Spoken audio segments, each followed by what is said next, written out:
Assalamualaikum warahmatullahi wabarakatuh. Saya Azumroh dengan NIM 0305202031 akan menjelaskan materi mengenai puisi. Kali ini saya membawakan tugas untuk memenuhi tugas ujian akhir semester mata kuliah Bahasa Indonesia. Sebelumnya, saya berterima kasih kepada Ibu Junaida MPD selaku dosen pengampu mata kuliah Bahasa Indonesia yang telah memperkenankan saya untuk menyelesaikan tugas saya ini dengan sebaik-baiknya. Baiklah, untuk mempersingkat waktu, saya akan menjelaskan mengenai materi puisi yang didahului dengan pengertian puisi. Puisi adalah karya sastra yang dipadatkan, dipersingkat, diberi irama dengan bunyi yang padu, dan diberi kata-kata hias. Puisi merupakan hasil karya sastra yang disusun dengan menggunakan kata-kata sederhana yang imajinatif sesuai dengan struktur fisiknya. Jadi, puisi ini pasti mempunyai unsur, yaitu unsur fisik dan unsur hati. Baiklah, mari kita lihat saja. Teman-teman, tahu tidak bahwa puisi itu memiliki ciri-ciri? Yang pertama, yaitu menggunakan bahasa yang padat. Puisi menggunakan bahasa yang sangat padat. Dan yang kedua, yaitu memperhatikan diksi. Yang ketiga, mempunyai daya imajinatif dan figuratif. Dan yang keempat, mempunyai rima. Dan yang kelima, mempunyai irama. Dan yang terakhir, memperhatikan bentuk atau tipografinya. Jadi, puisi ini memiliki jenis-jenis. Jenis-jenisnya ada dua, yaitu yang pertama, puisi berdasarkan zamannya. Dan yang kedua, puisi berdasarkan isinya. Puisi berdasarkan zamannya dibagi menjadi tiga, yaitu puisi lama, puisi kontemporer, puisi baru. Contoh dari puisi lama adalah mantra, pantun, karnina, seloka, syair, talibun. Sedangkan puisi baru adalah balada, ode, satire, soneta. Sedangkan puisi kontemporer ini adalah bebas, maksudnya sesuai dengan perkembangan zamannya. Puisi yang berdasarkan isinya ada tiga juga. Yang pertama, puisi naratif. Yang kedua, puisi deskriptif. Dan yang ketiga, puisi lirik. Contoh dari puisi naratif adalah balada dan romansa.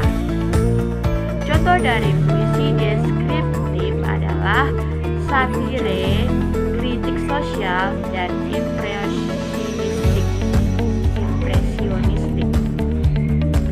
Sedangkan puisi lirik adalah elegi, serena, dan ode. Tahu tidak, teman-teman? Puisi ini memiliki unsur pembangun. Unsur pembangunnya sudah dikatakan yang di awal tadi, yaitu ada dua. Yang pertama, unsur fisik. Yang kedua, unsur batin. Unsur fisik terbagi menjadi 6 unsur. Pertama, diksi, imaji, kata konkret, majas, rima atau irama, dan tipografi. Sedangkan unsur batin terbagi menjadi 4, yaitu tema, nada, amanat, dan perasaan. Baiklah, mari kita jelaskan satu persatu agar teman-teman tidak bingung. Untuk unsur fisik, yaitu diksi. Diksi itu sama dengan pilihan kata. Jadi, diksi merupakan pemilihan kata yang digunakan oleh penyair dalam puisinya. Puisi adalah bentuk karya sastra yang padat dengan sedikit kata-kata sehingga diksi atau pemilihan kata menjadi sangat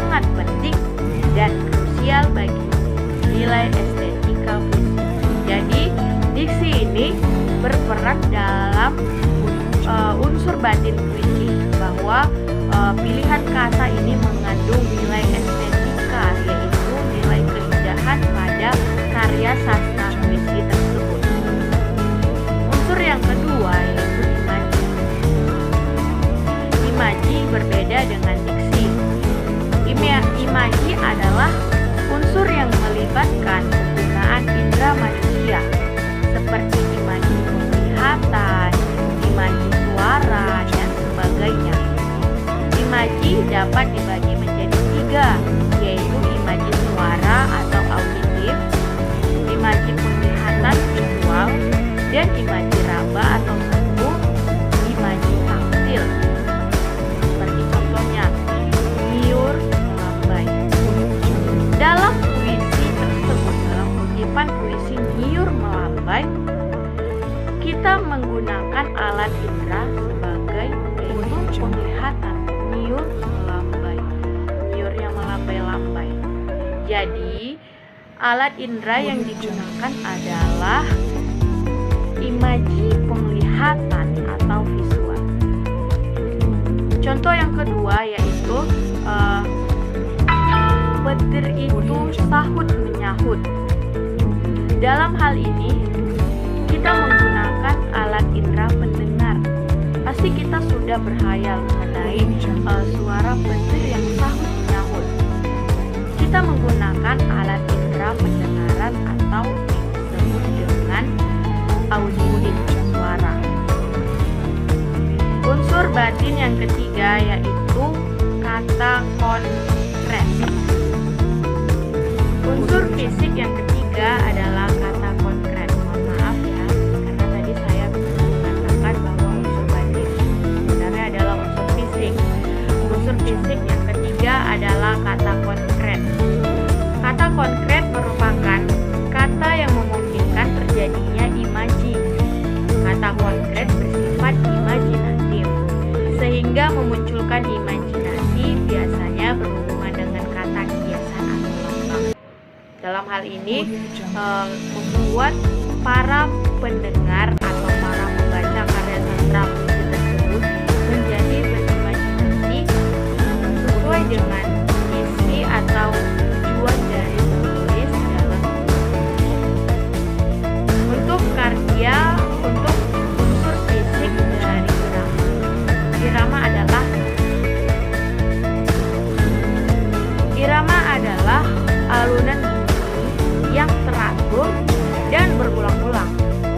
Irama berfungsi untuk memberi jiwa pada kata-kata dalam sebuah puisi yang bisa membangkitkan emosi pembaca. Dalam hal ini kita sering menyebutnya dengan kata intonasi, mimik wajah, mimik suara. Jadi seorang pembaca puisi harus mampu membangkitkan jiwa para pendengarnya untuk tidak mudah bosan dalam mendengarkan puisinya, agar isi yang di dalam puisi tersebut tersampaikan ke dalam atau tersampaikan kepada si pembaca ataupun si pendengar. Unsur fisik yang keempat yaitu majas atau gaya bahasa. Majas adalah bahasa kias yang dipergunakan untuk menciptakan kesan tertentu bagi penyimak atau pembaca. Untuk menimbulkan kesan bahasa yang digunakan berupa perbandingan, pertentangan, perulangan, perumpamaan, atau yang kita sebut dengan biasanya majas personifikasi, majas metafora, dan lain-lain. Seperti contoh, langit itu menangis seakan mengetahui isi hatimu.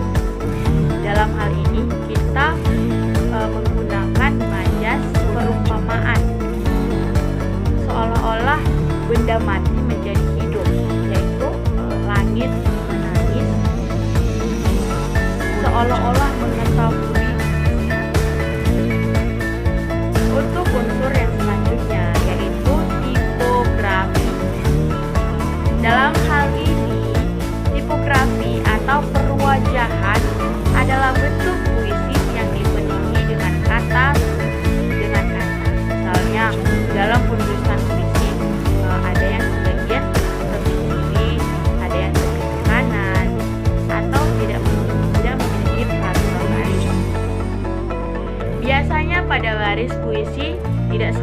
diawali dengan huruf kapital serta tidak diakhiri dengan tanda titik, melainkan bebas.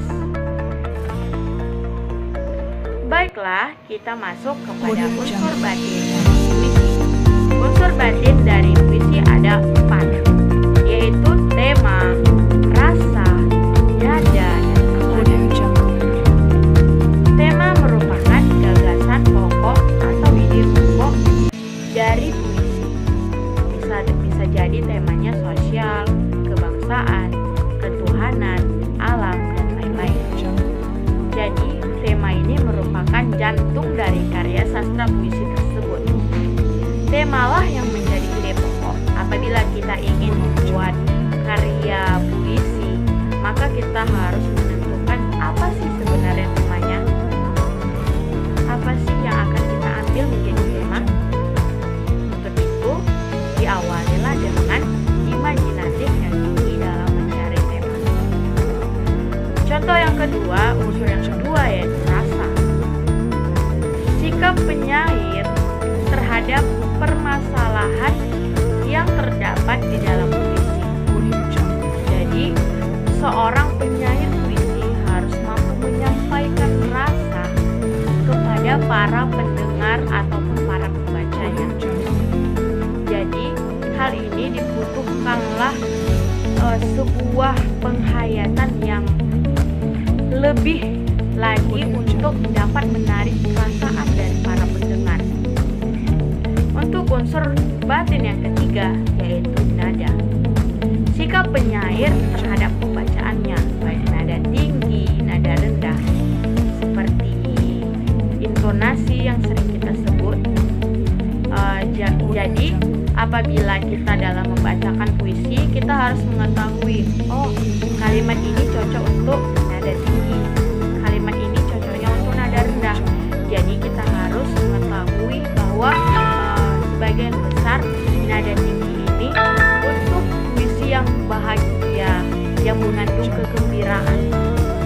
Sedangkan untuk nada rendah, puisi yang mengandung kesedihan, kegalauan, ataupun yang lain-lainnya. Untuk unsur batin yang keempat yaitu amanat, pesan yang terkandung di dalam puisi. Setiap karya sastra pasti memiliki amanat. Amanat merupakan sebuah pesan-pesan yang terkandung